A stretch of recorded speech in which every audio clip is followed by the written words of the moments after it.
Mesdames, Messieurs, lorsqu'on parle de l'empire de Kemet, on devra faire l'allusion au pays de Kham, le berceau de toutes les civilisations, de sciences, de culture et de toutes les religions. Terre des Dogons, des Yoruba, là où marchent les grands pharaons d'Égypte. La vallée du monothéiste Akhenaton, de la 18e dynastie. Pendant 42 siècles, l'Égypte évoluait le monde. Cependant, les barbares marchaient encore dans leur ignorance. Et du coup, les conquérants perses, grecs, romains et arabes allaient profaner le pays du Grand Lac, la terre des Burkinabés. Alexandre le Grand le Macédonien, à la tête de la plus grande armée du monde, marchait à la conquête de l'Égypte au IVe siècle avant Jésus-Christ, sous la deuxième tranche de la domination perse.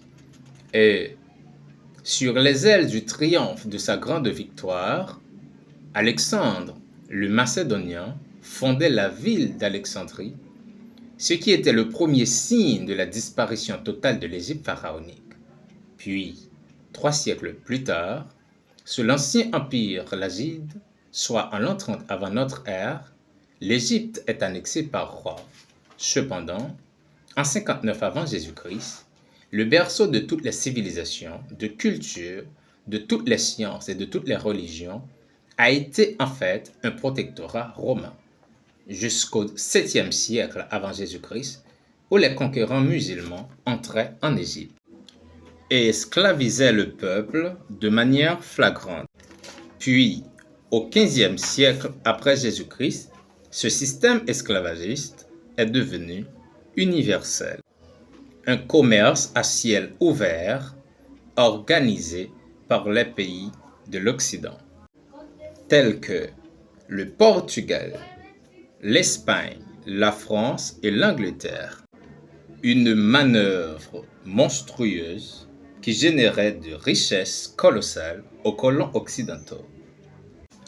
Mais le lendemain de la Révolution haïtienne de 1791, le 1er janvier 1804, le général Jean-Jacques Dessalines proclamait l'indépendance d'Haïti ainsi que l'abolition de l'esclavage.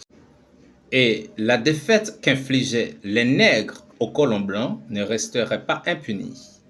Mesdames, Messieurs, merci pour votre harmonisation. À la prochaine pour une nouvelle séquence.